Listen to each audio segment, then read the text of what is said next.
오늘부터 누가복음 12장을 공부하도록 하겠습니다. 12장 찾았죠? 12장 우리 1절부터 4절까지 한번 읽고 시작하도록 하겠습니다. 그동안에 물이 수만 명이 모여 서로 밟힐 만큼 되었더니 예수님께서 먼저 제자들에게 말씀하여 이르시되 바리새인들의 누룩 곧 우회식을 주의하라. 감추인 것이 드러나지 않을 것이 없고 숨긴 것이 알려지지 않을 것이 없나니 이러므로 너희가 어두운 데서 말한 모든 것이 광명한 데서 들리고 너희가 골방에서 귀에 대고 말한 것이 지붕 위에서 전파되리니 내가 내 친구 너희에게 말하노니 몸을 죽이고 그 후에 능히 더 못하는 자를 두려워하지 말라. 아멘.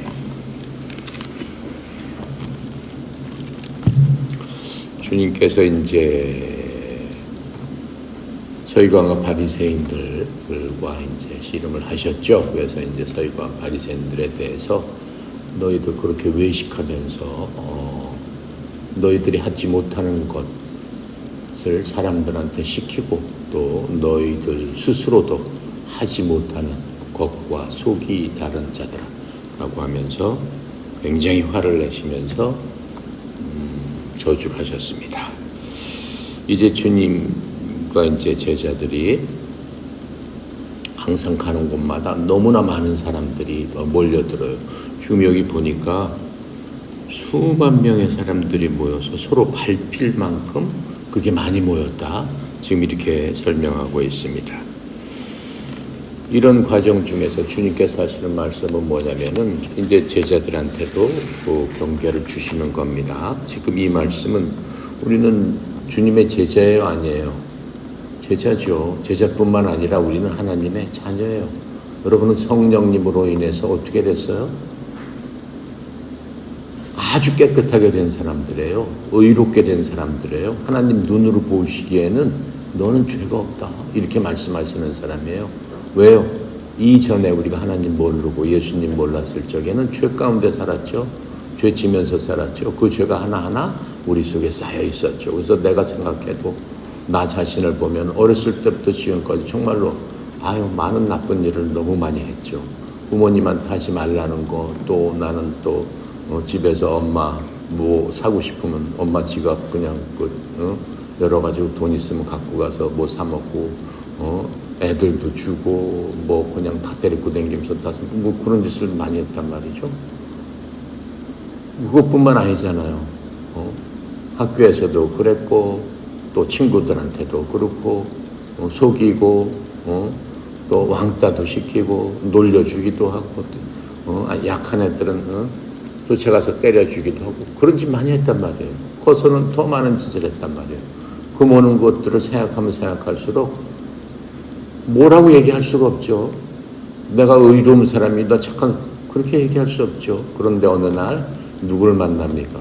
예수님을 만나죠. 예수님 어떻게 만났어요? 교회에서 만나고 전도자들을 통해서 만나고 예수님 믿으면은 천국 간다 그런 얘기 듣고 그래? 맨 처음에 천국에 대해서 무슨 관심이 있어요? 어렸을 때 관심이 없죠.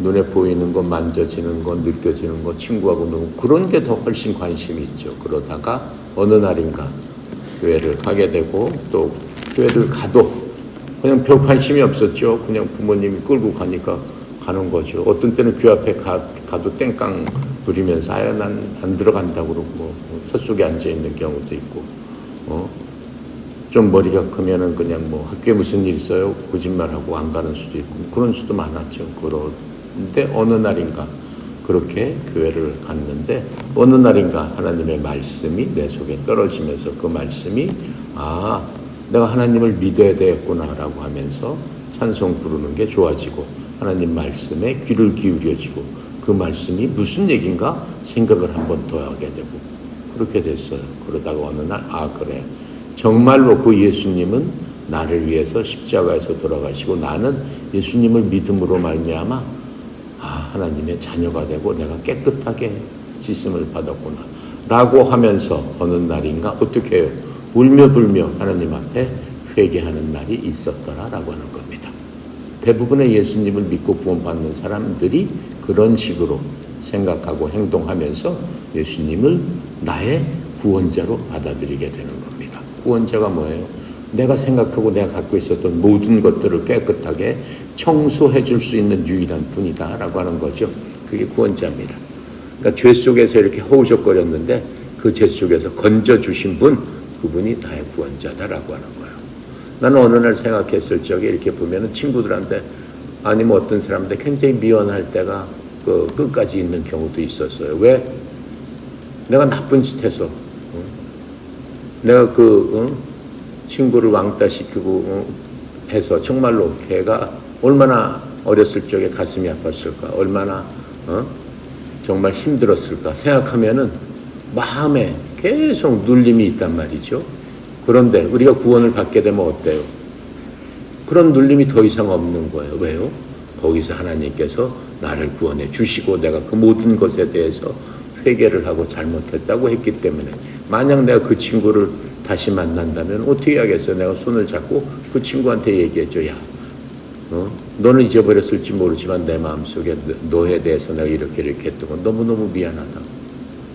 그렇게 얘기를 하고 싶은 마음이 굴뚝 같죠. 여러분도 그렇죠? 그래서 그게 회개를 하고 나면은 내 속에 갖고 있었던 모든 나를 눌렸던 죄의 죄감, 죄에 대해서 눌리는 마음조차도 사라지게 된다라고 하는 거예요.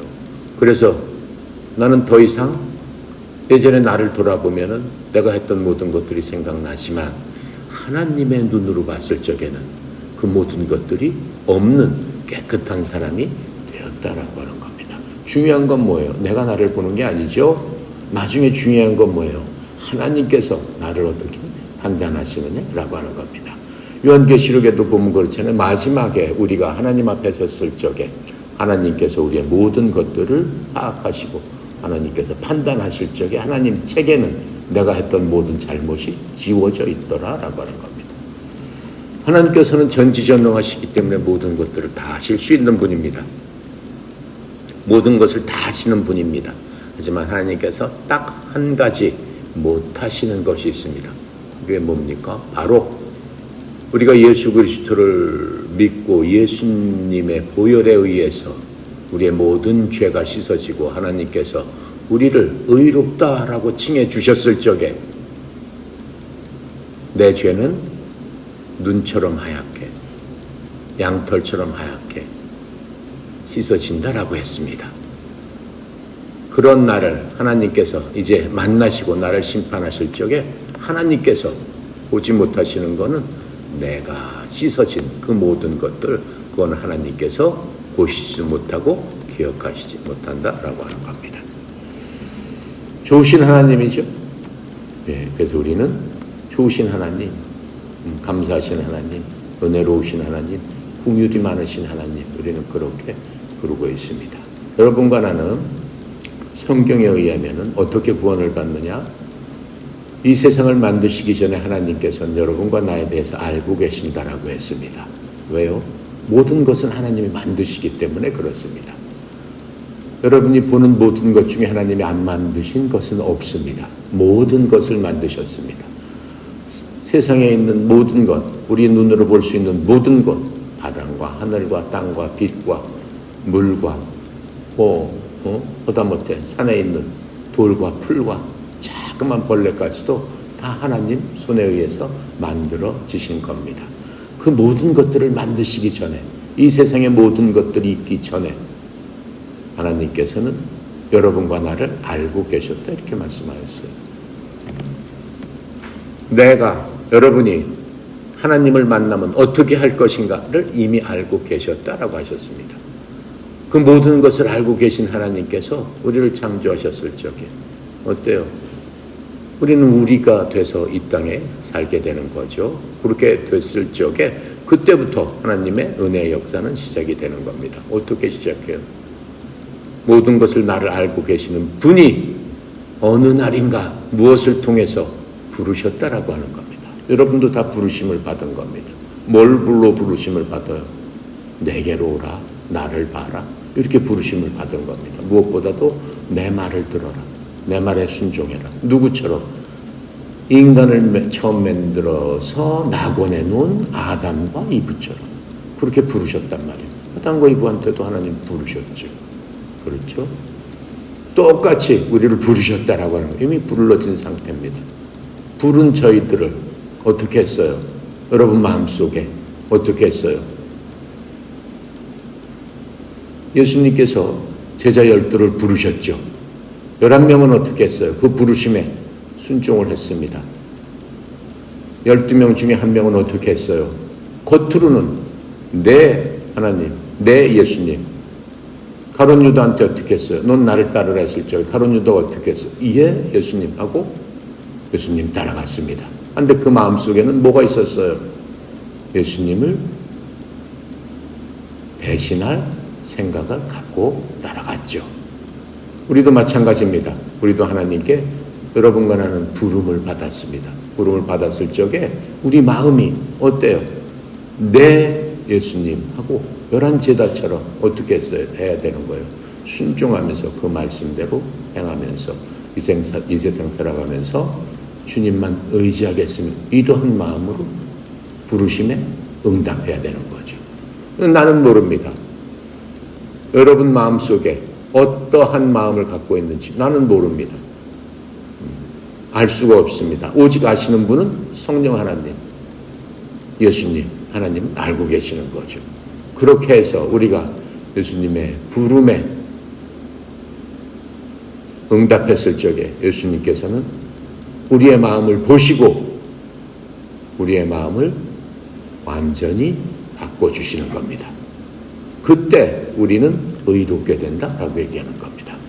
그러시면서 예수님께서는 예수님의 눈이 하나님의 눈이 완전히 예전에 우리하고는 바꾸게 되어서 우리를 다르게 부르십니다. 뭐라고 부르세요? 너희들은 의로운 자다. 의인이다.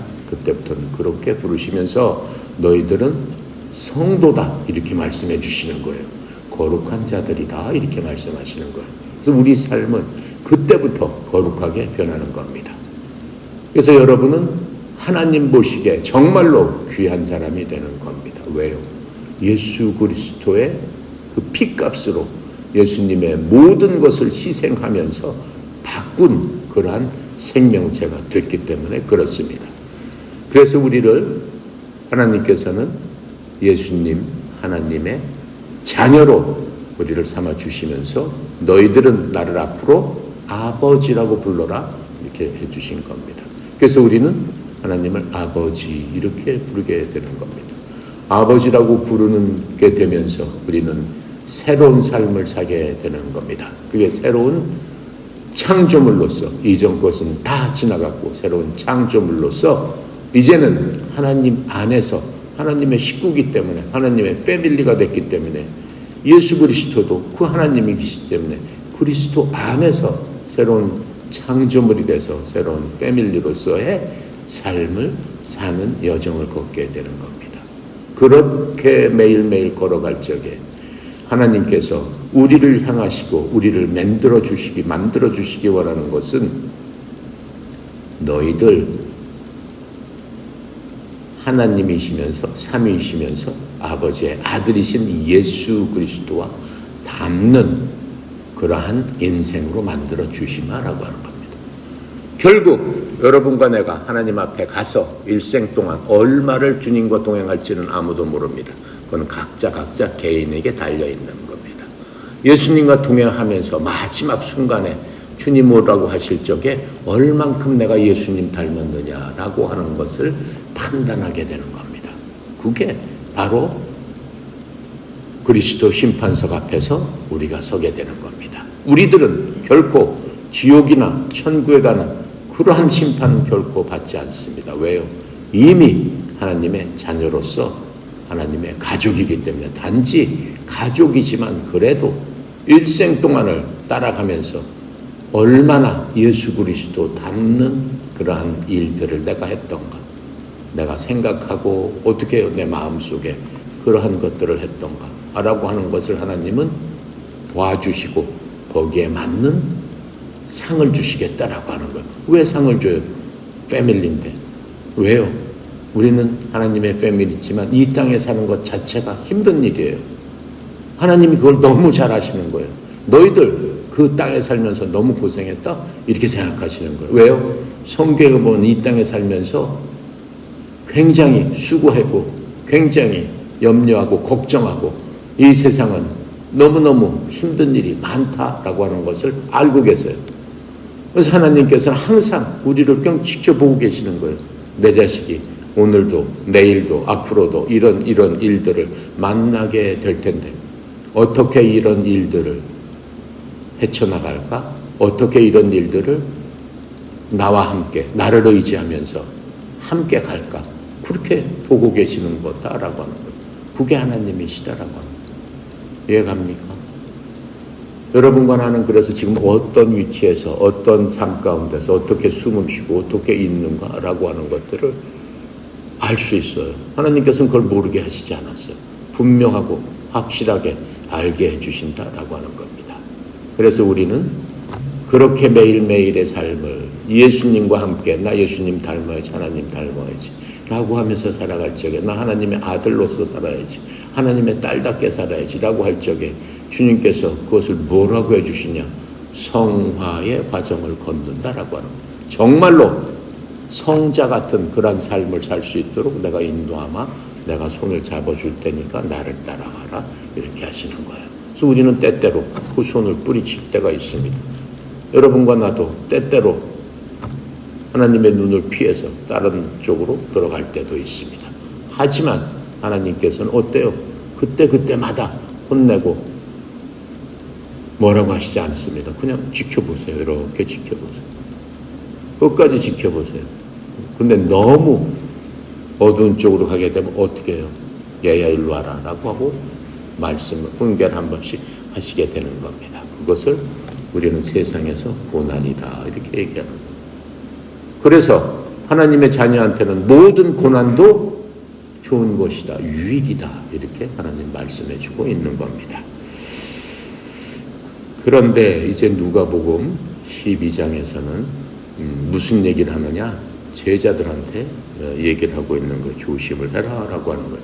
그 얘기는 지금 우리한테 하나님의 자녀된 하나님의 제자된 우리한테 똑같이 하고 있는 겁니다. 당시 이제 이 주님의 제자들이 깨닫지는 못했어요. 왜냐하면 12제자 그때는 가룟유다도 다 함께 있었죠. 12제자들이 가는 곳마다 환영을 하고 박수를 치고 인기가 그냥 치솟아 올랐죠. 우리가 이렇게 곰곰이 생각해 보면 알 수 있지 않겠어요? 옛날 그림을 이렇게 머릿속에 그려보면은 예수님 한 분을 갖고 수만 명이 모이는데 예수님 그 한 분을 보기가 얼마나 어렵겠어요? 너무너무 어렵지 않겠어요? 그 제자들, 항상 옆에 있는 제자들한테도 얼마나 큰 인기가 있겠어요? 거의 예수님 비슷하게 큰 인기를 갖고 그 당시 제자들도 다니면서 많은 기적과 이적을 해왔는 줄 다 알고 있죠. 얼마나 큰 인기를 얻을 수 있겠습니까? 하지만 그 제자들한테는 사실은 커다란 위험이 처해져 있었습니다. 왜 그럴까요? 이 많은 군중들, 지금 우리가 1절에서 수만 명이 모여가지고 밟힐 정도가 됐다라고 그랬어요. 근데 그 사람들이 그렇게 모인 이유가 뭘까요? 그분들은 예수님께서 진정 하나님의 아들로서 메시아로서 그리스도로서 이 땅에 하나님의 왕국을 선포하고 하나님의 백성은 어떻게 이 땅에 살아야 됩니다 라고 하는 것을 예수님께서 피가 터지도록 외치고 다니면서 그렇게 했어요. 어떻게 하라는 거예요? 기본적으로 하나님을 사랑하고 이웃을 사랑하세요. 가난한 사람 어려운 사람 그 사람 도와주세요. 내 것이 2개 있으면 하나 나눠주세요. 군인들은 사람들을 횡포하지 마세요. 그냥 정해진 룰대로 사람들을 도와주기 위해서 당신들이 나를 지키고 그렇게 해야 되니까 자기 목적대로 그렇게 살아야 됩니다. 이렇게 얘기를 했습니다. 근데 그분들은, 이 백성들은 그런 거에 별로 관심이 없었어요. 당장 내가 필요한 거, 당장 내가 아프고 내가 가난하고 내가 억눌렸으니까 거기서부터 나부터 벗어나야 되지 않겠는가? 또 이 나라가 로마에 억압을 당하고 있으니까, 수탈을 당하고 있으니까 거기서부터 좀 구해주면 안 되겠는가? 라고 하면서 예수님을 어떻게든지 그런 쪽으로 이용하고 싶었습니다.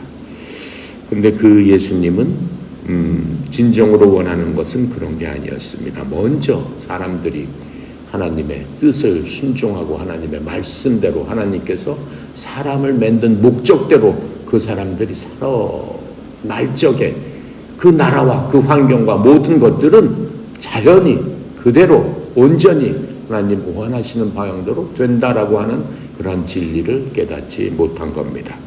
그래서 이 사람들이 예수님께서 기적 행하시는 것을 보려고 또 개인적인 필요, 병이 낫든가 뭐 그런 것들 많이 있지 않겠어요? 그런 것들을 충족시키기 위해서 그러한 관심 때문에 이렇게 수많은 군중들이 밟힐 정도로 모인 겁니다. 그 중에는 바리새인과 서인관들도 분명히 있었죠. 그 사람들은 또 어떻게 하는 겁니까? 예수님에 대해서 음모를 꾸미고 있었습니다. 어떻게 하면은 이 사람들을 이렇게 인기가 많고 또 근데 이 예수님과 제자라는 사람들이 도대체 우리들을 적대시하기 때문에 이 사람들을 없애야지만 우리 위치가 온전히 유지되면서 이 백성들을 마음대로 부릴 수 있구나 라고 하는 생각을 갖고 되도록이면 예수님을 잡아서 없애려고 하고 예수님을 방해하는 데 엄청 힘을 썼습니다. 그래서 이 지금 누가복음 11장에서 누가가 주님의 말씀에 따라서 이제 이 성경을 기록했지만은 주님께서 주신 5가지 경고가 있습니다. 5가지 경고가 이 첫 번째로 제자들에게 또 우리들에게 제자된 모든 사람들에게 4가지 경고를 하고 그 다음에 믿지 않는 사람들 하나님을 믿지 않는 사람은 하나님 입장에서는 뭐라고 말씀하고 계시냐면 성경에서는 잃어버린 자들이다 이렇게 말씀하세요. 하나님께서 잃어버렸다 이렇게 말씀을 하시는 거예요. 원래 내 것인데 잃어버렸다 이렇게 말씀하고 계세요. 첫 번째 1절부터 12절까지가 위선을 조심해라 라고 얘기하고 있어요. 성경에 보면은 하나님께서 위선에 대해서는 굉장히 혐오를 하신 그러한 부분입니다. 일전에 위선은 뭐라고 그랬어요? 겉과 속이 다른 게 위선이라고 그랬죠? 너 서기관 바리새인들아 겉은 깨끗한데 내 속을 들여다 보니까 뭐와 같더라? 썩어 냄새가 나는 무덤과 같더라 라고 이렇게 아주 악평을 하셨어요. 그래서 위선은 하나님께서 정말로 싫어하시는 부분입니다. 두 번째로 하나님을 믿는 자들은 탐심을 조심해라. 마음속의 소욕, 육신으로 소욕, 그렇죠? 눈으로 봄으로써 또 욕심이 생기죠. 사람은 그렇죠? 그러한 것들을 조심해라. 세 번째로는 내 제자들, 내 백성들은 걱정하지 말라. 그게 또 제자들한테 주신 큰 말씀입니다. 사람은 눈 뜨면서부터 잘 때까지 수많은 걱정을 합니다. 하루에 걱정하는 게 8만 번 정도 된다고 합니다. 그런데 하나님께서는 뭐라고 말씀하세요? 걱정하지 말라 이렇게 말씀하세요. 걱정하지 말라.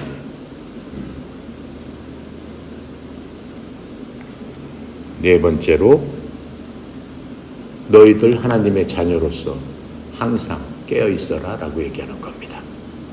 주의를 기울이면서 인생을 살아야 된다라고 알려주고 있습니다. 그 다음에 믿지 않는 사람들한테는 너희들 영이 죽었기 때문에 영적으로 죽은 자다 이렇게 얘기하고 있습니다.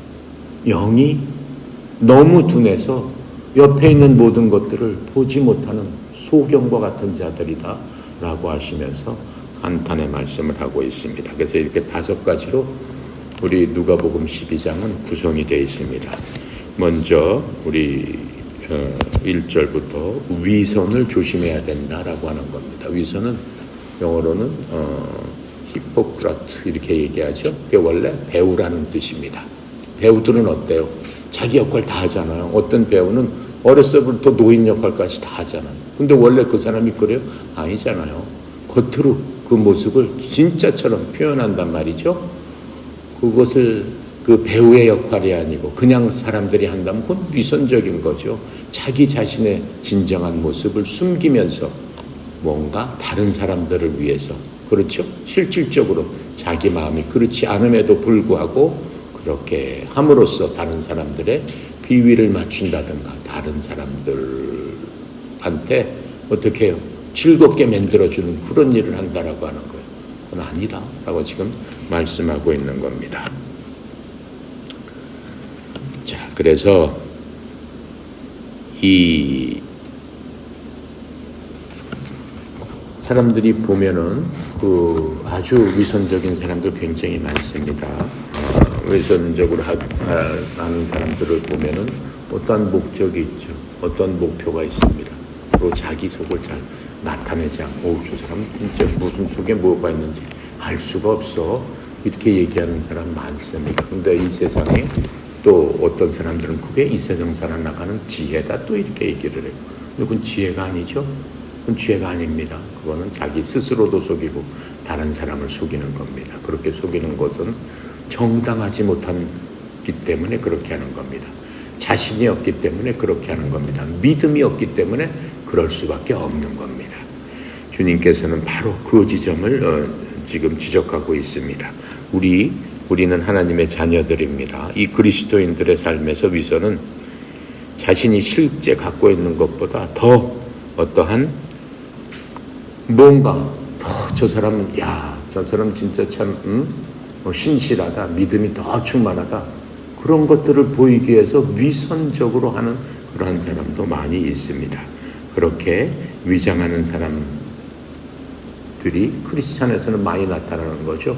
먼저 서기관 바리새인들이 그러지 않았어요. 그 사람들도 신앙인들이죠. 신앙인 중에서도 잘 믿는 사람이죠. 그 사람은 어떻다고 그랬어요? 더 영적으로 보이기 위해서 기도도 어디서 해요?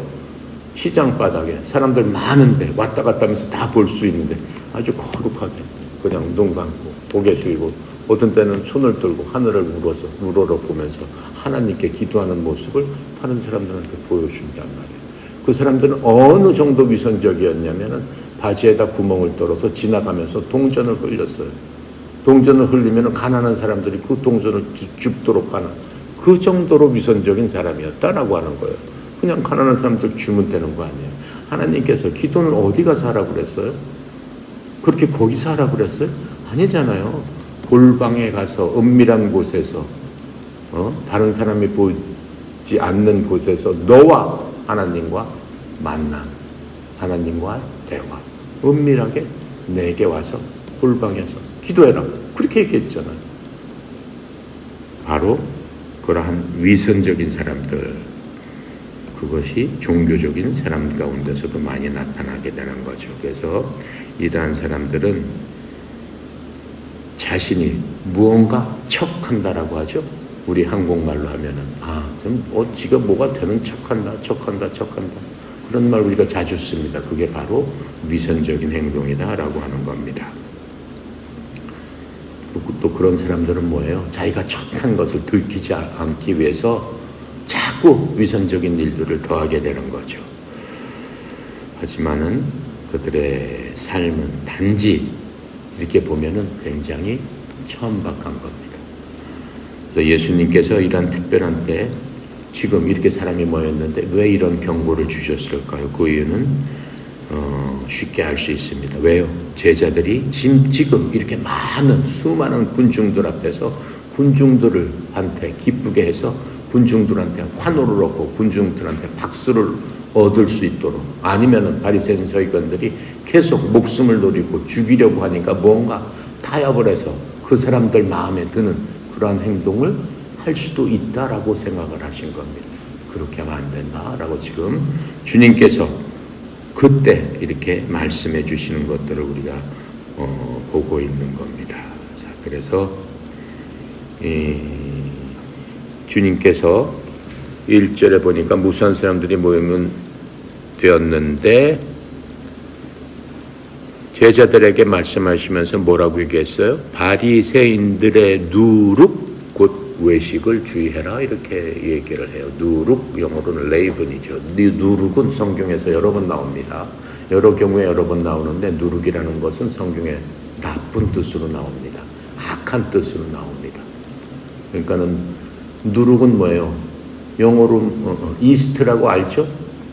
밀가루 빵 만들 적에 효모예요. 이스트를 넣어야지 빵이 부풀러 올라요. 빵 만들 적에는 그 효모를 다 넣습니다.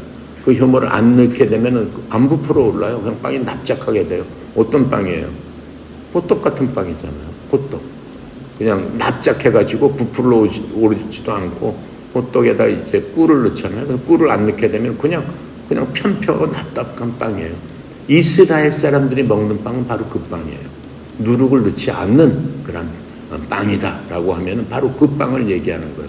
그거를 잘라서 먹고 그런 거예요. 누룩은 좋지 않기 때문에 주님께서 누룩을 넣지 말아라 지금 이렇게 얘기하는 거예요. 그래서 예수님은 이 위선을 누룩에 비유해서 지금 말씀하셨습니다. 유대인들은 악과 관련해서 이 누룩을 사용했다라고 지금 얘기하고 있어요. 출애굽기 12장 15절에 이런 말씀이 있습니다. 너희는 이레 동안 누룩 없는 빵을 먹을 것이요 첫째 날에 너희 집에서 누룩을 제거할지니 누구든지 첫째 날부터 일곱째 날까지 누룩 있는 빵을 먹으면 그 생명은 이스라엘에서 끊어지리라. 이렇게 말씀하심으로써 누룩에 대해서 엄청난 그러한 경고를 하셨습니다. 자, 그 다음에 바울도 누룩에 대해서 상징적으로 얘기한 게 있습니다. 고린도전서 5장 6절부터 8절까지 이렇게 바울이 얘기했어요. 너희가 사랑하는 것이 선하지 아니하도다. 너희가 자랑하는 것이 선하지 아니하도다. 적은 누룩이 온 덩이를 부풀게 함을 너희가 알지 못하느냐. 그러므로 너희는 누룩 없는 자들인즉 새 덩어리가 되기 위하여 묵은 누룩을 제거하라.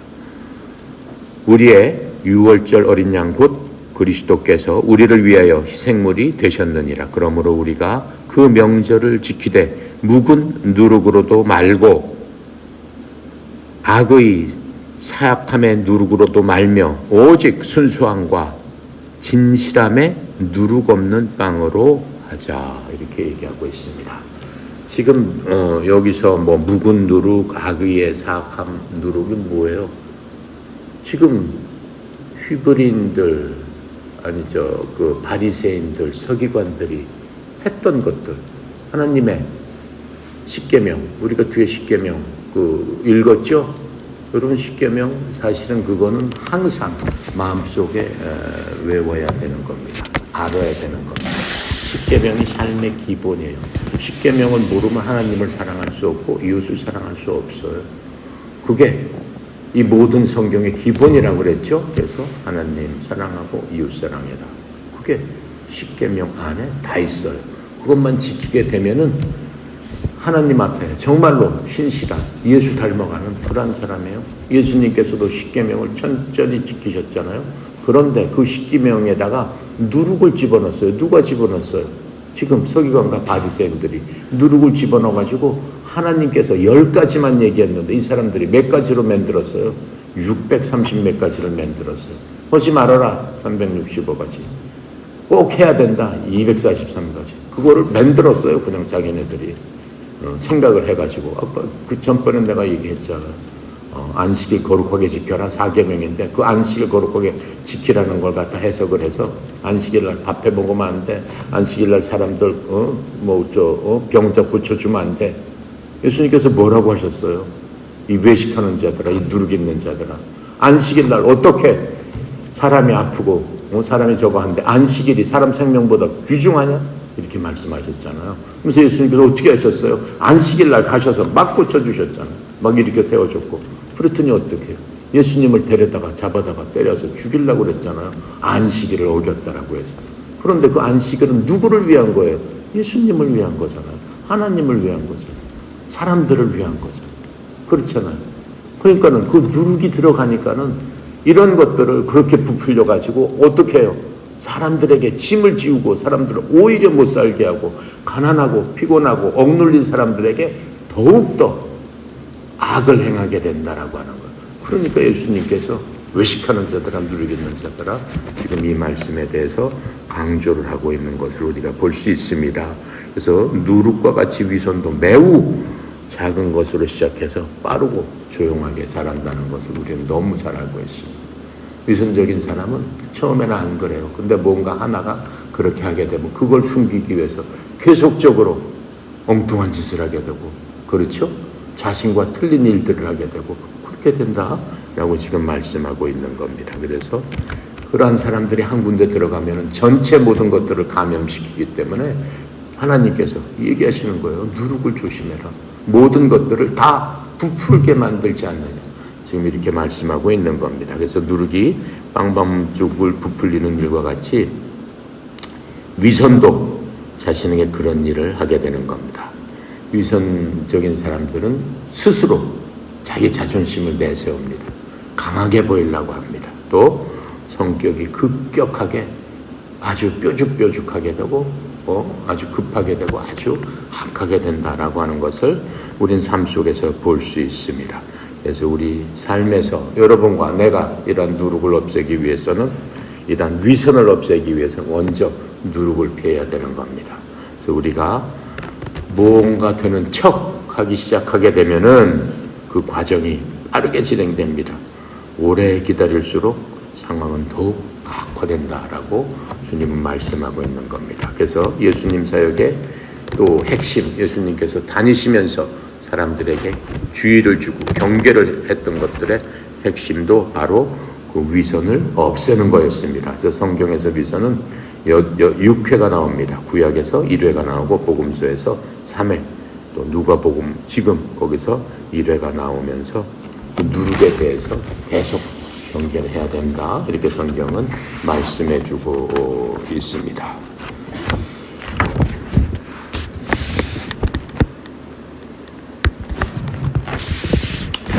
2절 3절 하겠습니다.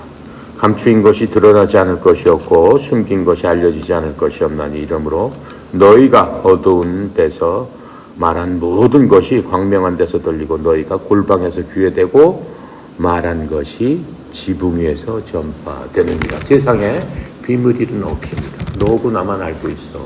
이렇게 얘기하죠. 야, 이거 진짜 비밀이야. 다른 사람한테 절대 얘기하면 안 돼. 아니다 라고 지금 말씀하고 있는 겁니다. 정말로 아무것도 이 세상에서는 숨길 수 없습니다.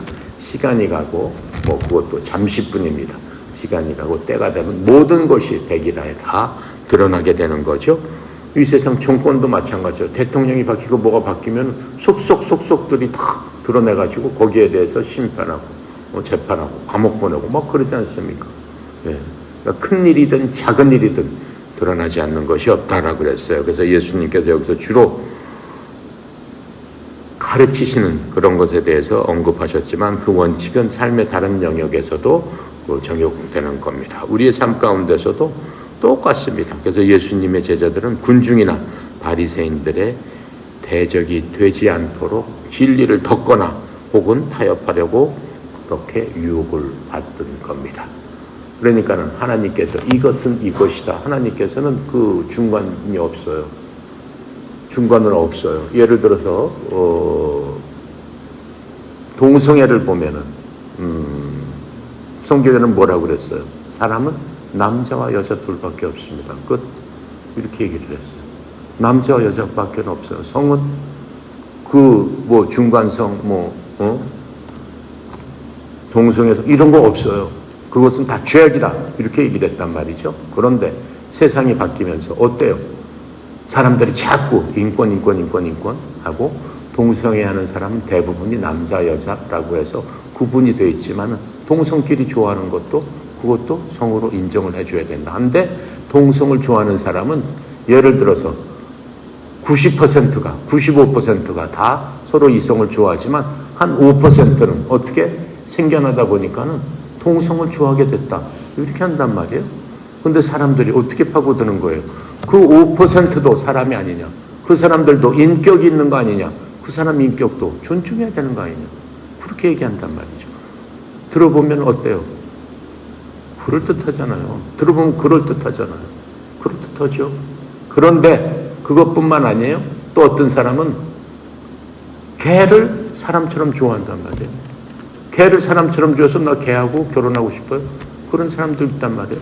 나 개하고 살고 싶어요. 그런 사람도 있단 말이에요. 그건 몇 퍼센트가 되는? 0.2% 정도 되겠다. 그러면은 0.2%도 소수 인권 아니냐? 그 사람이 좋아한다는데 그것도 인정해줘야 되는 거 아니냐? 그렇게 얘기한단 말이에요. 그래서 그 법이 지금 제정되려고 하고 있잖아요. 포괄적 차별금지법. 동성애 합법하고 합해서 포괄적 차별금지법이라는 게 그런 법이에요.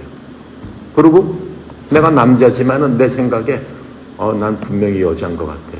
그럼 어떻게 해요? 그냥 여탕에 들어가요. 여탕에 들어가서 나 여자인데 여자가 나 생각해보니까 남자인 것 같은데 그건 남탕에 들어와요. 난 남자인데 그래도 어떻게 해야 되는 거예요? 그 사람 인격을 존중해야지. 포괄적 차별금지법에서는 그렇게 되는 거예요. 그리고 미국 같은 경우에는 어때요? 포괄적 차별금지법을 승인한 나라는 어때요? 아이들이 8살 되면은 내가 남자아이야.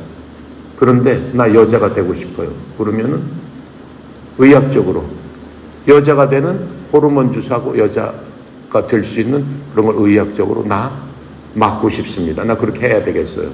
이렇게 가리킨단 말이에요. 어떻게? 8살이 뭘 알겠어? 학교에서 가리키기 시작한단 말이에요. 그게 학교에서는 뭐라고 얘기하는 거야? 그게 인권 교육이다 이렇게 얘기하는 거예요. 그럼 8살 아이가 그 얘기를 듣고 부모한테 부모님, 아빠, 나 생각해 보니까 나 여자인 것 같아. 나 앞으로 여자가 돼야 되겠어. 그래서 나 그런 주사를 좀 맞아야 되겠어. 아빠가 뭐라고 그래? 이런 미친놈이 나는 소리 저랬고 때렸다? 아버지는 어떻게 되는 거예요? 형무소 가야지. 왜? 인권을 유리했잖아. 요새 애들 인권을 유리하는 얼마나 무서운지 알죠? 그렇죠? 학교에서도 코치가 애들한테 야 이 새끼 이거 못해? 어떻게 되는 거예요? 바로 교사에서 잘리는 거야. 새끼가 뭐야 이놈아. 그래가지고 너부터 새끼라 그래가지고 잘리게 되는 거야. 세상은 그렇게 바뀌었다라고 하는 거예요. 하나님 뭐라고 얘기하시는 거예요? 아니다라고 얘기해요. 아니다라고 얘기해요. 왜요? 하나님이 그렇게 만드시지 않았다라고 하는 거예요. 사람이 무슨 동물하고 좋아하고 사람이 무슨 동물은 어떻게 해요? 다스려라 그러는 거예요. 동물은 죽으면 어떻게 되는 거예요? 영이 없어요. 동물은 그 자리에서 그냥 사라지는 거예요. 동물은 혼밖에 없다. 하나님께서 그렇게 말씀하셨어요. 성경에. 우리는 영이 있기 때문에 하나님을 알고 혼은 아무것도 아니죠. 우리 사라지는 거지만 우리는 영이 어떻게 해요? 영원히 사는 거죠. 동물은 아니에요. 근데 그런 동물은 무슨 그냥 이쁘고 귀엽고 하나님께서 만들어주시고 잘 키우고 다스리고 너희들을 위해서 만들어 그 정도 수준이잖아. 세상은 그렇게 악하게 변했다라고 되겠어 안 되겠어요? 안 되는 거예요. 그런데 그런 걸 타협하려고 하면 안 된다 지금 말씀하시는 거예요. 예수님께서 그런 걸 타협하고 그런 걸 화합하고 그게 네 선이다라고 얘기하는 거예요. 그게 큰일 난다라고 얘기하는 거예요. 하나님께서는 뭐라고 얘기했어요? 그리스도인들은 사형제도를 반대하지 않습니다. 성경에서 하나님께서 살인한 자는 반드시 죽여라라고 얘기했어요. 왜? 일벌 100개를 보여야 된다. 왜? 사람이 악하기 때문에. 모든 사람이 하나님 앞에 다 그리스도인이 되진 않았지 않습니까? 전 세계 그리스도인 몇 %나 돼요? 반 이상이 하나님 믿지 않는 사람들이잖아요. 그런 사람들한테는 어떻게 해야 된다는 거예요? 악한 일을 하면 반드시 생명으로 내 생명으로 갚아야 되는구나. 내가 조심해야 되겠구나. 내가 다른 사람 생명을 해치면 안 되는 거구나. 그것을 뼈저리게 느끼고 그렇게 하지 말도록 사형제도는 있는 거예요. 그런데 어떻게 해요? 세상이 변하면서 인권 또 인권을 따지잖아요. 사람이 사람을 어떻게 죽이느냐. 아닌데 하나님께서 그렇게 하라고 한 건데 사람은 그렇게 해야 된다고 한 건데. 자, 그래서 이렇게 진리를 덮거나 타협하려는 그러한 유혹을 받고 있는 겁니다. 지금 우리도 그런 유혹을 받고 있어요. 많은 교회가 넘어갔죠. 많은 교회가 넘어갔어요. 세상 풍조에 따라야 된다라고 해가지고 수많은 교회가 넘어갔어요. 첫 번째로 넘어간 게 어디예요? 천주교예요. 천주교는 뭐 큰 큰 넓이에서는 크리스찬이티예요. 하나님을 믿는다고 하니까. 그렇지만 교회는 아니에요. 그러니까 자기네들이 스스로 천주교다 이렇게 한 거죠. 근데 그런 천주교에서는 넘어갔고, 또 교단 중에서 또 큰 교단도 뭐 세상 그거에 따라야 되지 않느냐 해서 많이 넘어간 게 있어요. 그래도 그렇게 하면 안 되는 거죠. 하나님 기뻐하시지 않습니다. 여러분과 나는 절대로 이런 유혹에 넘어가지 않아야 됩니다. 그래서 하나님의 진리는 빛과 같습니다. 빛과 같아서 누룩이 숨겨져서는 안 된다라고 하는 거예요. 그 빛이 비춰져서 그러한 누룩이 숨을 수 없도록 우리가 나서서 해야 되는 겁니다. 그래서 이런 위선자들의 거짓말은 언젠가 드러나게 됩니다. 그래서 계속해서 그런 척척척하는 그런 것들을 우리는 정말로 조심하고 정말로 하나님의 말씀에만 의지해서 살아나가야 되는 겁니다. 아셨죠? 자, 기도하고 마칩시다. 감사하신 하나님 참으로 감사합니다. 저희들 정말로 하나님의 말씀을 따라서 위선적인 삶을 살게 하지 않게 해 주시옵시고, 그 누룩이 있는 곳에 하나님의 빛과 소금의 역할을 해서 오히려 누룩을 없애버릴 수 있는 그러한 힘과 능력도 허락하여 주시옵소서. 저희들 주님의 말씀을 익히고 배우면서 성령님께서 우리의 마음에 감화, 감동을 주셔서 우리가 이 땅 살아가면서 주님의 참 제자로서 올바른 삶을 살아갈 수 있도록 도와주시기 원합니다. 특별히 무더운 여름날 열심히 운동하는 우리 사랑하는 하나님의 자녀들, 주님께서 힘 주시고 또 능력 주시고 건강의 축복 허락하여 주셔서 앞으로 있을 국제대회, 국내대회 또 입시생들은 입시에 대한 모든 준비가 조금도 흐트러지지 않고 하나님의 도움으로 온전히 형통하게 이루어질 수 있는 귀한 그러한 시간들 되도록 주님 도와주시옵소서. 특별히 협회를 이끌어가는 송영희 사장님, 주님 축복하여 주셔서 연육간의 건강의 축복으로 협회를 이끌어가는데 조금도 힘들지 않도록 주여 붙들어 주시옵소서. 모든 것 주께 의탁드립니다. 감사드리며 우리 주 예수 그리스도 이름으로 기도드렸습니다. 아멘.